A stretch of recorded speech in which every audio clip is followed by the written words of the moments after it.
Welcome to a day in my life vlog. Ginagawa ko to para sa subject namin sa Humes.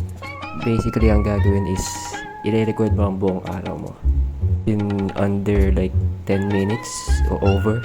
Hindi ko alam. Anyway, nagre-ready na ako paalis. Sinuot ko ang mga shoes ko. Dinala ko yung earphones para may music habang nagbabiyahe. Kasi gusto ko lang. Nagbabay na sa aso. At dito na tayo sa labas. Fun fact, yung kita niyo yung Easy Mart na yan. Dati all day yan pero di ko alam kung nangyari pero na-shut down. Tapos after a few years, naging easy day na. So, yun, fun fact. Yan, nakasakay ako agad ng jeep. Walang masyadong tao kaya more comfortable ako mag-record. Bayad nga po. Isang estudyante po. Anyway, since Wednesday ngayon, tatambay muna ako sa bahay ng kaibigan ko habang nag-ready sila para sabay kami pumunta sa school. Kasi during Wednesdays, parehas yung oras namin papunta sa school. Anyway, nakababa na ako ng jeep. Malapit na ako sa bahay ng kaibigan ko. Kailangan na rin lumakad ng onte. Fun fact, sa bayanan dati sila nakatira pero ngayon nandito na sila sa Aniban, which is closer to Zapote.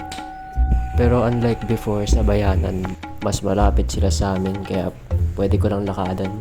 Pero dito sa Aniban, kailangan ko ng isang jeep para pumunta dito.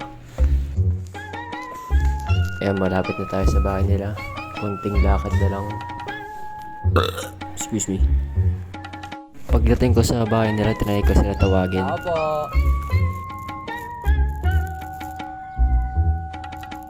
Tao po. Pero parang walang nasagot. Tao po. Tinatry ko i-minimize yung voice ko kasi baka maingay ako tas marinig ako ng mga neighbors nila kaya hindi ako masyado nag-iingay.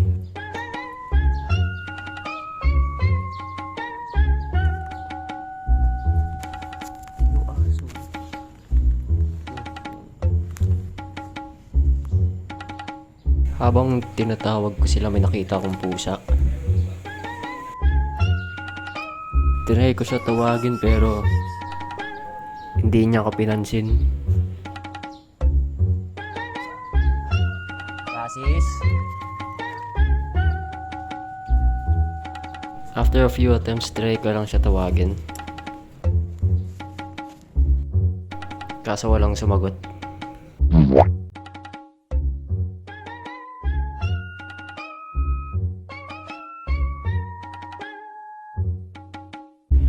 Anyway, I came to the conclusion na baka tulog pa sila at malilate sila. Kaya umalis na ako dun. Ito, nakasakay na ako ng jeep. Sorry kung maingay dahil sa music. Wala akong magagawa dyan. Habang naghihintay ako sa jeep, may nakita akong candy. Siyempre, kinuha ko. Isang po na pag-inubuan na yan. More flavor. Excuse me. Anyway, habang naghihintay tayo, manonood muna tayo ng Pinterest. Tumas na tayo.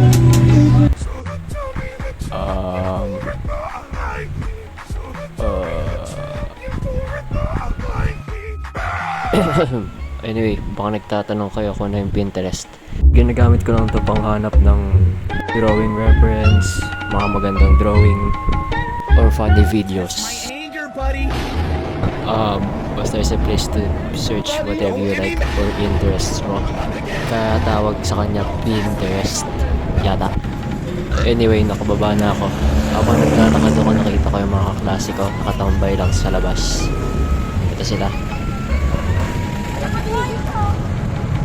At first sa St. Dominic sana ako pero dito ako na-end up kasi may voucher.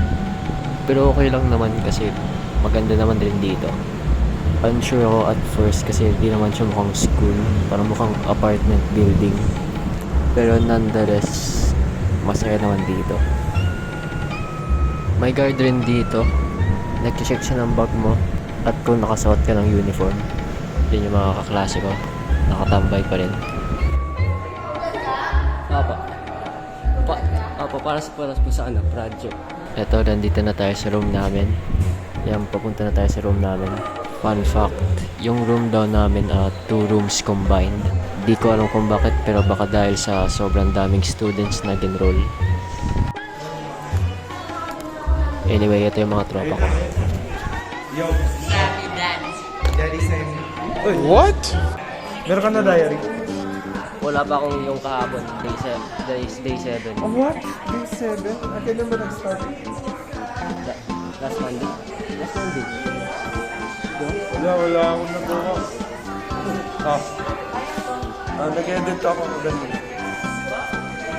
Anyway, nag-drawing na lang kami sa board since wala kami magawa. Noon na siya nag-drawing, nagsisimula na ako. Natry ko i-set up yung camera. Aray ko. May mga power banks na dyan sa loob. Pero di kami nakatuloy kasi dumating yung history teacher namin, si Sir Abaw.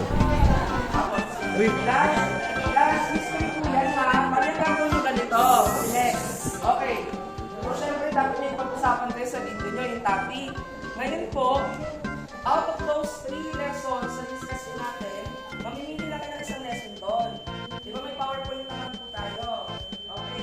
Tapos doon sa PowerPoint, halimbawa, maraming 1, 2, 3, pipili ng isa. Basically, na pinapagawang group project. Nagawa nyo natin.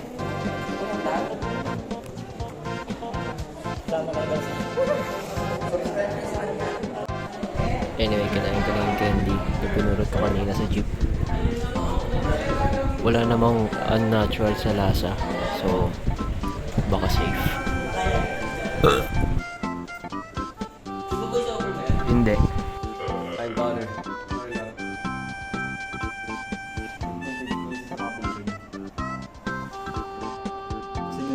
Tiny K. Yung sinend nyo sa admin.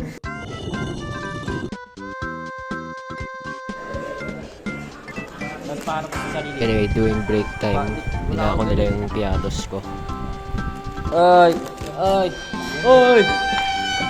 Bayola. Nagbayad yan.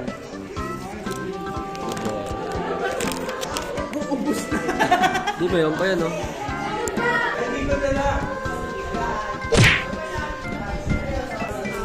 Dr. Gallardo eh. Nahirapan ako. What do you mean by that? Doon sa gold kanina. I think this is during Gen Math at Gen Science. Wala kasing teacher sa Gen Math at Gen Science, kaya madaming free time. Ito naman during arts, nagdi-discuss tungkol sa film na gagawin namin. Pero parang nakaupo lang kami dito habang nag-explain yung leader. Pinapakita rin sa akin na kaibigan ko yung mga old footage niya, mga grade 8 daw. Baka no teachers. Ay, hindi. May teacher niyan eh. Baka malapit na ng end of school. Pero after that, biglang may nagbisita sa classroom namin. Okay, so ang gusto namin gawin, habang nagpapakilala kami, pwede kayo sumagay ng kumanta, sabayan yung melody, or even mag-sway. Then we are Rise Parties, and this is our introduction. Kung hindi nyo alam kung ano nangyayari, may 2 teams of future school officers competing against each other. Basically, nagbibigay sila ng introduction at mga plano nila para sa school to persuade us to vote for them. Pero habang nakikinig ako, nagawa ng kalokohan mga kaibigan ko habang ako ay nakikinig. Nakikinig ako. Anyway, pagkatapos ng introduction, binigyan kami ng candy. Mag-trade tayo. Mag-trade.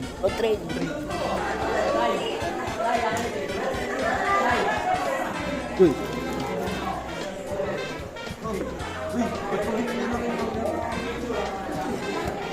Peke naman. After a while, dumating na yung opponent ng Project Rise. Good morning, everyone. Sino mauli yung tumatagog doon? Oh, brother! Habang nag-i-introduction, nagdanakin ng candy yung mga kaklase ko. Huwag kayo manguha ng aking candy.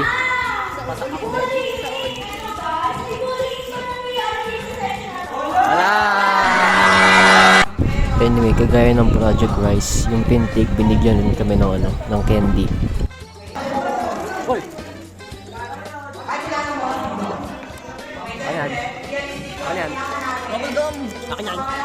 Dahil sa kaklase ko na bad influence ako at nagnakaw na rin ako.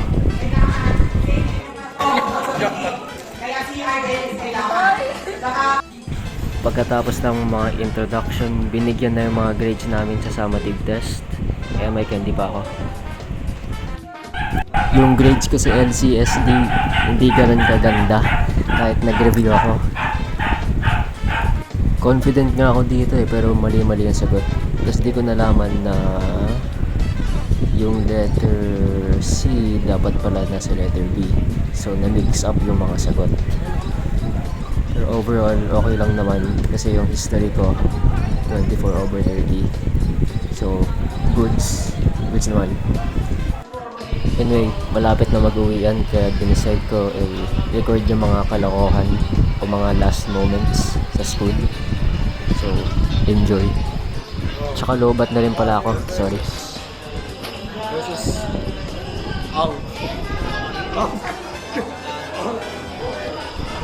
Ang camera. Ang camera.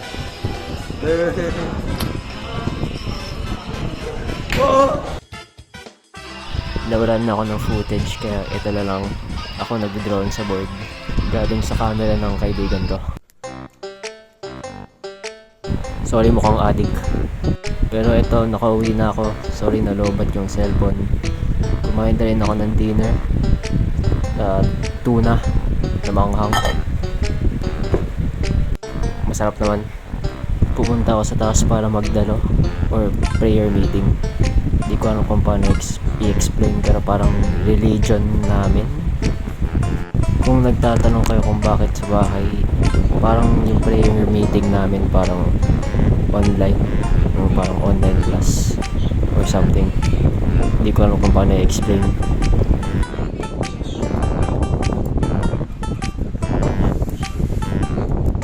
Pagkatapos magdalo, nag-edit na ako ng video pero di ko tinuloy. Tapos na-clarify ko na na-late na yung mga kaibigan ko kanina yung try ko puntahan. At yun yung my day in life as a student. Nakalimutan ko kung bakit tumawag yung kaibigan ko pero enjoy niya lang yung compilation ng mga kalokohan.